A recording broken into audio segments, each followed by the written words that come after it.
This is the EGWO Jumpstarter. It's a 4,000 amp product. This model number is called the F40. It's got a nifty HD display, 65 watt fast charging, and obviously it's got clamps so that you can jumpstart a car. Now these things I feel like used to just be kind of a gimmick to say, hey, if you need a jump starter, you can do that. But now they offer a lot more than that because it's got a light, it's got smart charging for your devices. It's pretty cool. Obviously it comes with a little instruction manual, tells you stuff and things. I should have ended up reading this because I didn't know how to turn it on for a while. You double tap the power button, guys. If you buy this, just remember that. It comes decently packaged and nicely wrapped. You get this interesting little gray cloth bag with it, which I thought wouldn't fit everything. It does actually end up fitting everything well. I don't know. I wasn't expecting that kind of a thing from this, but it's handy to have. So first of all, you get a USB-C charging cable that you can charge the device with. You get a charging brick. You get the DC out port, and you get the jumper cables with its unique kind of proprietary output. And the jumper cables themselves don't feel super well made. They're kind of plasticky. I think the DC out charging port feels decent enough, but it's got kind of that proprietary plug that must be a much higher voltage than normal to plug into the battery bank. Let's get this thing unwrapped and take a look at it. So on the outside, it's got this nice black kind of rubberized plastic finish. The flashlight is on one end with the jump starter ports, as you can see right here. Looks decent enough, right? On the other side are the rest of the ports, and these are the ones that I've been using more kind of day to day. So this is also how you charge the device. You charge it on that little in port, and then you can do output to your phone or your computer or whatever else, which I'm going to test here in just a minute. So for now, I want to get this thing charged up.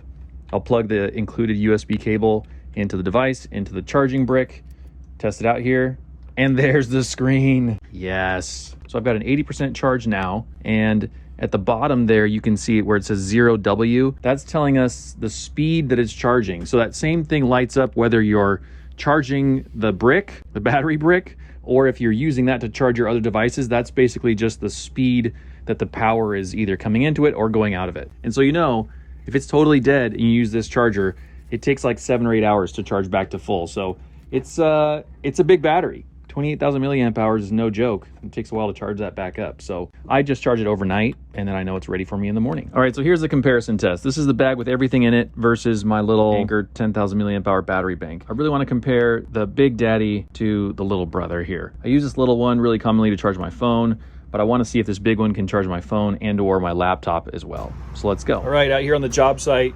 currently plugged in to the actual wall, but let's see if this thing can power my laptop just as well.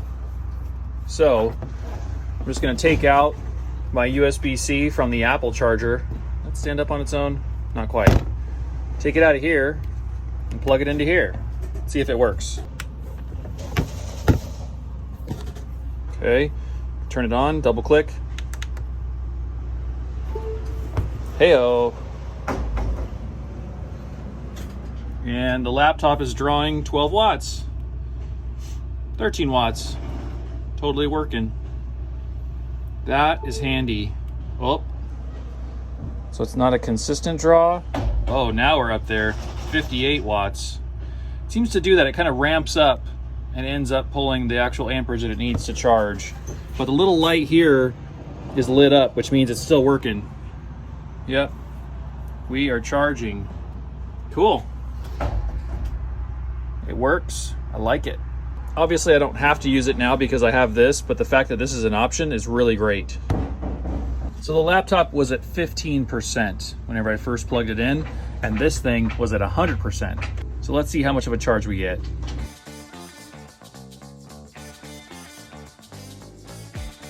All right, so now this thing is fully discharged, no battery left in it whatsoever. Let's see how much we got. We started at 15%, we got up to 61%. So we only got 46% of the battery of the laptop charged from 28,000 milliamp hours. I feel like that's actually not the best. I mean, it's better than nothing. I'll take it. But I also have another little charger that I want to test now to compare. This little thing fully charged is only 10,000 milliamp hours, and I used it to charge my phone a bit last night, so we're less than 10,000 milliamp hours. But let's see how far this gets the laptop. Okay, as an update, this thing is providing power, but it's not even charging the battery, because if we click right here, it says the power source is the battery adapter, but it's not going up any.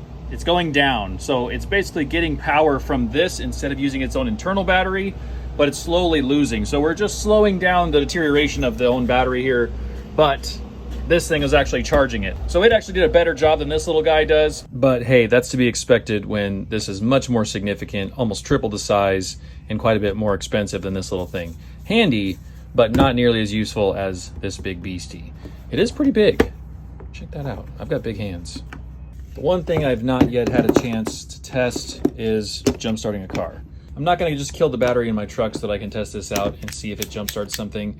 I've got this ready to use if anybody needs it. If anybody needs my help, I'm more than willing to jump start their car. If my truck dies, I'll use this. I won't need to go ask someone else to get their jumper cables and help me and do all that jazz. I can just do it with this little ditty, but till then, it will go untested for that use. But I think that's what differentiates this from other products like a battery bank, is that I can actually use this every day. It's not just a jump starter because it has these cool other ports here. And in the meantime, something that's cheap like this obviously doesn't help you when your car's battery is dead. So the Arizona summers are hot. That kills batteries. I may get a chance to test it out, but for now, that's it. Overall, pretty decent product. All right, I thought that was going to be the end of the review, but now I've had a problem charging this thing for the last 24 hours. So I'm using the supplied charger, the supplied cable. When I plug it in to the PD 65 watt in USB-C area, this is all it sees. So it says speed 2, the little battery light's flashing, which the instructions say if it's flashing, then that means it's charging. But this number never goes up, which means it never charges. And the funny thing is that they know this is a problem, because in the instructions it says, what happens if it doesn't show anything charging, like it's essentially not charging? Then it's just a bad translation basically saying, oh, well, don't unplug the cord. So instead, turn it off and plug it back in again. And it's like, I've done that no less than 10 times, and it still doesn't charge. So this has been my problem with other cheap battery banks in the past, is that the charging becomes a problem. In the past, I've had a problem because the actual ports themselves like physically break down. The plugs stop working, it's ruined, it's a piece of junk then. This one, it almost seems like more of a software issue because it recognizes it's plugged in, but somehow it doesn't accept the charge. So I have no idea what to do to fix this thing, but the fact that it doesn't just work means that it's a pretty big thumbs down for me.